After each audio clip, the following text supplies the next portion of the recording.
Welcome to AFMC TV. I'm Robin Linder. The goal of that is to maximize people's quality of life, right? You want to make sure that your housing is affordable in your community. We have to think about vaccines in a way that we haven't thought about them before. I had a lot of the legislative adults to were very creative. Down on the floor and play with their kids. AFMC TV, thanks for watching and have a great day. Welcome to AFMC TV. I'm Robin Ledbetter. Thank you for joining us. Today I have with me Kaila Hall, and she is the Director of Community Resources here at AFMC. Kaila, thanks so much for being here. Thanks, Robin. So, for people who may not know or be familiar with your work, can you tell us a little bit about your role and involvement with the 988 Suicide and Crisis Lifeline? Yes, absolutely. So I, like you said, I'm the director of AFMC's Community Resource Team, and I oversee the day-to-day operations for AFMC's 988 Helpline, which is part of the National 988 Initiative. We are one of 4 crisis centers here in Arkansas, and I work with an amazing team who's behind me, and we just help support individuals to get the help that they need and make sure that they're connected with community resources. Now, and since the launch of 988, what have been some of the most significant changes you've seen in how people have access to crisis support? Yes, so one of the biggest changes has been how easy it is to access 988. In 2022, when the National Suicide Prevention Lifeline switched over to the 3-digit 988 number, it really broke down the barrier to access for individuals. And so we have seen more people are connecting. Nationally, there was a 33% increase in calls, text, and chat within the first year of going live with that number. And there are more people aware of it now, so that means that more people are using it when they need it. So many may not understand really how it works. Tell us what happens when someone calls and they can text as well, and there's like a chat component with it? Yes, there is a text, chat, and call component with it. And so when someone contacts 988, they are immediately connected with a crisis counselor who is there to listen. They're assessing for immediate safety, and they're helping to de-escalate the situation. The crisis counselors are working with the person to identify coping strategies, develop an immediate short-term safety plan, and really connect the help seeker to local resources.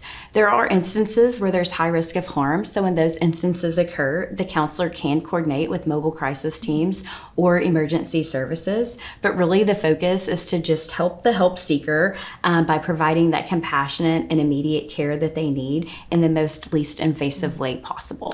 And this is different from 911. How does that work? Yes, great question. So 988, think of it as 988 is there for mental health crisis, and 911 is really there for safety emergency. So if someone is feeling overwhelmed, they're in emotional distress, or they might be having thoughts of suicide, 988 is there to help them with that situation with trained counselors, where 911 is there for in instances where there's immediate danger, someone's life is at risk, and there needs to be police, fire, or EMS personnel. So if there's an emotional distress, call 988. If there is someone that's in immediate danger, call 911. What are some of the misconceptions about 988 that you most encounter among healthcare professionals, even community stakeholders?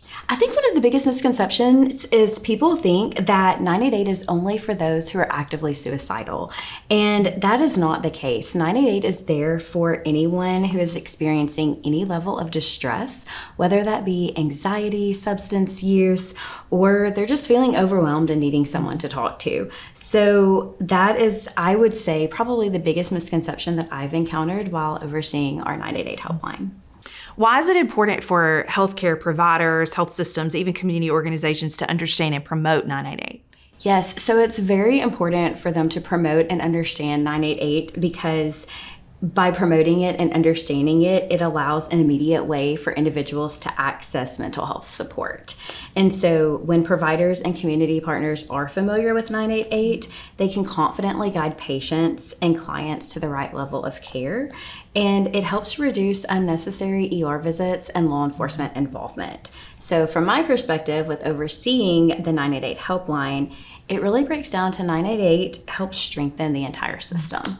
And you touched on this a little bit. How does the helpline fit into the broader behavioral health and crisis response system? Yeah, so 988 is really like the front door into the crisis system. It's where people can go first whenever they think that something's not okay and they need help right in the current moment. And it really helps the person figure out what they actually need. So that might just be someone to talk to, or it might be they need a deeper level of care to connect with a mobile crisis team or other types of resources. And what role can hospitals, say clinics, primary care providers, and community partners play in helping individuals connect with the 988 even before the crisis escalates?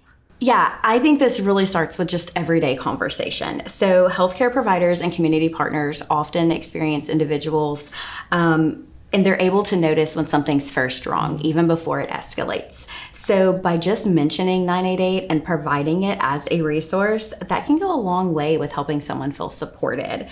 And so the more that we bring 988 up and the more that we normalize it, it's more likely that people are actually going to use it. Have you seen examples of success or an even successful collaboration between healthcare organizations and the 988 services that could even serve as models for other communities?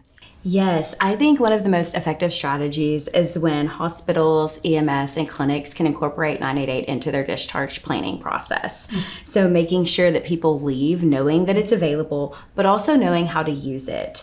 Another big example to incorporate into this is a warm handoff. So instead of someone just giving them the 988 number, providers can help connect them and do a warm handoff to 988 in real time whenever they notice that there's a concern.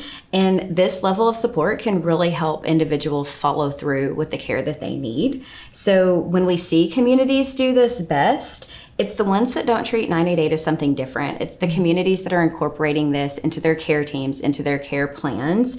And when this occurs, it's a much smoother and more connected experience for the person needing help. What impact has 988 had so far on access to mental health crisis support and suicide prevention efforts? Are you seeing a difference? Yes, we are seeing a difference, especially with the accessibility. So it's made it a lot easier for people to reach out. And it's also helped shift things so that every situation doesn't automatically end in an emergency response or involves law enforcement. So people can start with someone who will listen to them, that's going to help them de-escalate, calm down, and really dive into what their needs are. Are there particular populations or communities that have especially benefited from it, or are there groups? Where are you seeing the impact being made? Yeah, absolutely. So I just want to say everyone can benefit from 988, but particularly we're seeing in young people, especially they're using it more with modalities with text and chat because they feel safer, they feel more private and easily connected through texting and chat than talking to someone on the phone. We're also seeing engagement from people who might not have reached out before, whether that be because of stigma or they just didn't know where to start. But at the same time, we are still seeing groups that there's outreach needed, particularly in rural communities and also in populations where there's a lot of hesitation and stigma around mental health.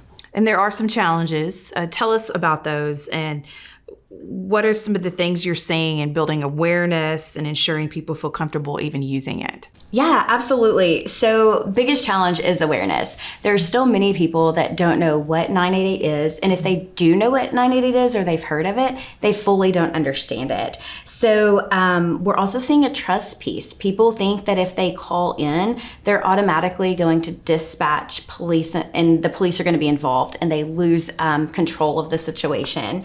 So, and let's be real, stigma is real. And that is something that we are experiencing a lot of, especially in rural communities. It's hard for people to even take that first step to seek help.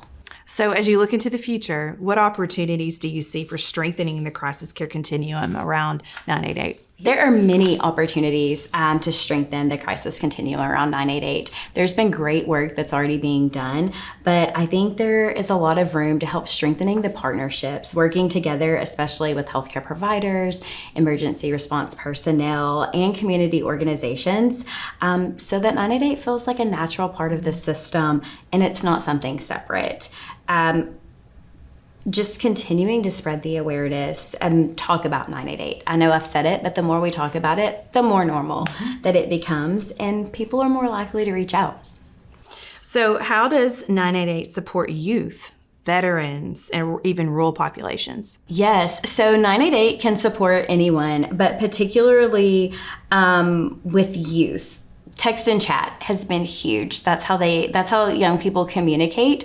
So this provides a safe avenue, a private avenue. They feel like it's more accessible. So we're seeing an increase of youth and the younger population engage in text and chat. For veterans, there is a specific option when you dial in 988 for veterans, where there are trained counselors who can connect with the veteran experience and understand on a deeper level, naturally building that trust from the start. And then I think one of the biggest things and most exciting things is rural communities. It provides an avenue and helps bridge the gap to actually access a service where you can receive that immediate help that they might not be able to receive in their rural area.